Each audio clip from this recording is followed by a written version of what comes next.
നിലപാടാണ് പ്രധാനം പറഞ്ഞിരിക്കുന്നത്. ഇപ്പോൾ സുപ്രീം കോടതി ഇന്ന് ശബരിമല കേസ് പരിഗണിക്കാൻ ഈ ഹർജി ബെഞ്ചിന് വിടുന്നതുമായി ബന്ധപ്പെട്ട കാര്യമാണ് പരിഗണനയിൽ വരുന്നത്.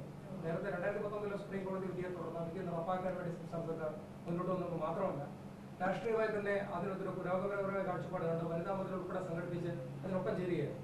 എന്തായിരിക്കും സർക്കാരിന്റെ സ്റ്റാൻഡ്? അല്ല, അത് ഉടനെ തന്നെ ആലോചിച്ച് തീരുമാനം കൈക്കൊള്ളും. നിയമവകുപ്പ് മന്ത്രി അതിൽ പ്രതികരണം നടത്തിയിട്ടുണ്ട്. പാർട്ടി സംസ്ഥാന സെക്രട്ടറിയും LDF നേതാക്കളും പറഞ്ഞിട്ടുണ്ട്. അതിൽ ഉടനെ തന്നെ അതിലൊരു വിഷയം എടുത്ത് വരും. അല്ല, അത് ഞാൻ പറഞ്ഞില്ല, അത് നിലപാട് സ്വീകരിച്ച് വരും.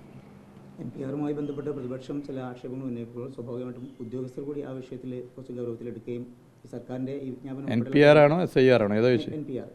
അതിൽ ജനങ്ങളിലേക്ക് ഈ വിഷയങ്ങളൊക്കെ എത്തിക്കുന്നതിൽ തീർച്ചയായിട്ടും അതിൽ ശക്തമായ നിലപാട് തന്നെയാണ് ഞങ്ങൾ സ്വീകരിച്ചു പോകാൻ ഉദ്ദേശിക്കുന്നത്. ശക്തമായ നിലപാട് സ്വീകരിച്ച് മുന്നോട്ട് പോകും. ഒരു കാര്യം ഉറപ്പാണ്, ജനങ്ങൾ പൊതുവെ മതനിരപേക്ഷ മനസ്സുള്ള ജനങ്ങൾ, അതാണല്ലോ കേരളത്തിലെ മഹാഭൂരിപക്ഷവും. ഏത് മതത്തിൽ വിശ്വസിക്കുന്നവരായിക്കൊള്ളട്ടെ, മതസാഹോദര്യം കാത്തു സംരക്ഷിക്കണം, ഭരണഘടന നൽകുന്ന അവകാശങ്ങൾ സംരക്ഷിക്കപ്പെടണം എന്ന് കരുതുന്ന മതനിരപേക്ഷ മനസ്സുള്ളവരാണ് കേരളത്തിലെ മഹാഭൂരിപക്ഷവും. അവർ നേരത്തെ ചില കുപ്രചരണങ്ങളുടെ ഭാഗമായി ചില തെറ്റിദ്ധാരണകൾ ഉണ്ടായിരുന്നു. അത് ഞങ്ങൾ ഡൗൺ ടു എർത്ത് ഫീൽഡിൽ സമയമെടുത്ത് സംസാരിച്ച് കാര്യങ്ങൾ പറഞ്ഞു പോയി. ഞങ്ങളുടെ നിലപാട് വേണ്ടത്ര കമ്മ്യൂണിക്കേറ്റ് ചെയ്യപ്പെട്ടില്ല. നിങ്ങളുടെ ഒരു സഹായവും വേണ്ടത്ര കിട്ടിയില്ല. അതെന്താണെന്ന് എനിക്കറിയില്ല. നിങ്ങളുടെ സഹായം കിട്ടിയില്ല. അപ്പോൾ ഒരു തെറ്റിദ്ധാരണ പൊതുവേ വന്നു. അത് ഞങ്ങൾ വളരെ കൃത്യമായി പറഞ്ഞു ബോധ്യപ്പെടുത്തി. അവർക്ക് ബോധ്യമുണ്ട്. അവർക്കൊക്കെ ഒരു കാര്യം ഉറപ്പാണ്, സംസ്ഥാനത്ത് ഇടതുപക്ഷ സർക്കാർ വേണം. ഇന്ത്യയിൽ ഇന്ന് ഏക അവശേഷിക്കുന്ന ഇടതുപക്ഷ സർക്കാർ കേരളത്തിലാണ്. ആ സർക്കാരിന് ഒരു പോറലേറ്റാൽ അത് ഇന്ത്യയിലെ മറ്റു സംസ്ഥാനങ്ങളിൽ മതനിരപേക്ഷതയ്ക്ക് ഏൽക്കുന്ന കനത്ത ആഘാതം പോലെ കേരളത്തിൽ ഏൽക്കും. വിശ്വസിക്കാൻ പറ്റിയ ഇടതുപക്ഷത്തെയാണ് എന്ന് ജനങ്ങൾ കരുതുന്നുണ്ട്. അത് ഞങ്ങൾക്ക് ഫീൽ ചെയ്യുന്നുണ്ട്. നേരത്തെ പല തെറ്റിദ്ധാരണയുടെ ഭാഗമായി പ്രയാസപ്പെട്ടവർ, തദ്ദേശ തെരഞ്ഞെടുപ്പിൽ ഞങ്ങൾക്കെതിരെ വോട്ട് ചെയ്തവരുൾപ്പെടെ പരസ്യമായി ഇപ്പോൾ ആ നിലപാട് പറയുന്നുണ്ട്. അത് പൊതുവെ ആളുകൾ മനസ്സിലാക്കുന്ന കാര്യമാണ്. ഞങ്ങൾ വോട്ടിന് വേണ്ടിയല്ല മതനിരപേക്ഷത സംരക്ഷിക്കുന്ന നിലപാട് കൈക്കൊള്ളുക. ഞങ്ങളതിൽ ഞങ്ങൾക്ക് പ്രഖ്യാപിത നിലപാടുണ്ട്. അതിൽ വെള്ളം ചേർത്തുന്ന സമീപനം എടുത്താൽ ഇടതുപക്ഷം അല്ലാതാവും. ഇടതുപക്ഷത്തിന് പിന്നെ പ്രസക്തിയില്ല എന്ന് ഞങ്ങൾക്കറിയാം. അതുകൊണ്ട് ഞങ്ങളുടെ നിലപാട് സുവ്യക്തമാണ്. അതിൽ ഒരു തരത്തിലുള്ള സംശയമില്ല. മലമ്പുഴയിൽ VS-ന്റെ മുൻ PA സുരേഷ് UDF സ്വതന്ത്ര സ്ഥാനാർത്ഥിയാകുമെന്നാണ് പറയുന്നത്.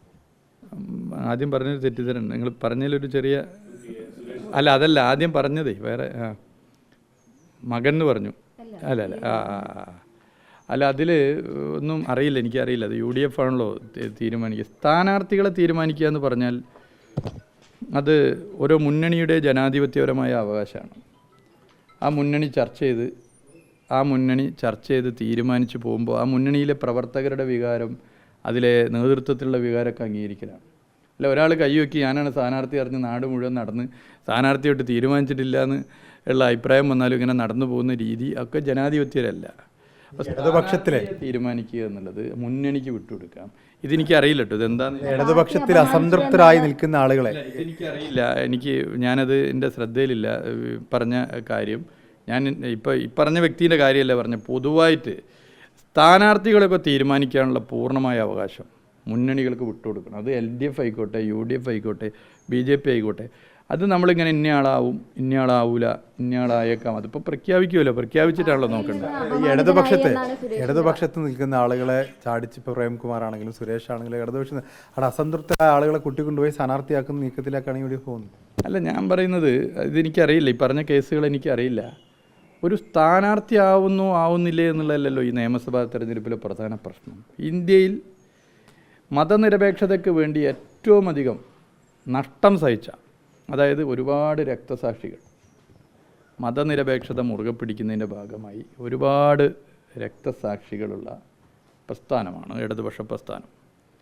ആ ഇടതുപക്ഷ പ്രസ്ഥാനത്തിൻ്റെ ഇനി അവശേഷിക്കുന്ന ഒരേ ഒരു സർക്കാർ കേരളത്തിലാണ്. അങ്ങനെയുള്ളൊരു സർക്കാരിനെ ഇല്ലാതാക്കണോ വേണ്ടിയോ എന്നുള്ള ചോദ്യമാണ് മതനിരപേക്ഷ മനസ്സുകളിലുള്ളത്. അല്ലാതെ ആര് സ്ഥാനാർത്ഥിയാവണം, ആര് സ്ഥാനാർത്ഥിയാവേണ്ടതെന്നുള്ളതല്ല. ഇടതുപക്ഷത്തെ സ്നേഹിക്കുന്നവരും കേവലം ഒരു സ്ഥാനാർത്ഥിയാകുന്നതിൻ്റെ ഭാഗമായി ഈ രാഷ്ട്രീയ ബോധമുള്ളവരാരും തന്നെ അതിൽ നിലപാട് സ്വീകരിക്കില്ല. നല്ല രാഷ്ട്രീയ ബോധമുള്ളവർ കേരളത്തിലെ നിയമസഭാ തെരഞ്ഞെടുപ്പ് വളരെ ഗൗരവമുള്ളൊരു വിഷയമാണ് ഇത്തവണത്തെ തെരഞ്ഞെടുപ്പ്. അത് ലെഫ്റ്റിൻ്റെ ഏക സ്റ്റേറ്റ്, ആ സ്റ്റേറ്റ് ഗവൺമെൻറ്റിൻ്റെ ഭരണം നഷ്ടപ്പെടുക എന്ന് പറഞ്ഞാൽ അത് സെക്യുലറിസത്തിനുള്ള അടിയാണ്.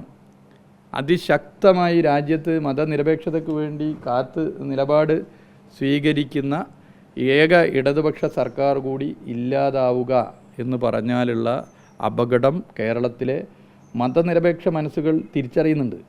കേരളം ജനസംഖ്യയിൽ വളരെ ചെറുതാണെങ്കിലും മതനിരപേക്ഷ ഇന്ത്യയിലെ തലസ്ഥാനമാണ് കേരളം. കേരളത്തിൽ നിന്നാണ് മതനിരപേക്ഷതയ്ക്ക് വേണ്ടിയുള്ള ശക്തമായ ശബ്ദങ്ങൾ ഉയർന്നു വരുന്നത്. അത് ഇടതുപക്ഷം ഭരിക്കുമ്പോഴാണ്. അപ്പോൾ ഇടതുപക്ഷം ദുർബലപ്പെടുക എന്ന് പറഞ്ഞാൽ അത് ഇന്ത്യയിൽ വർഗീയ ശക്തികൾക്ക് കൂടുതൽ കരുത്ത് പകരും.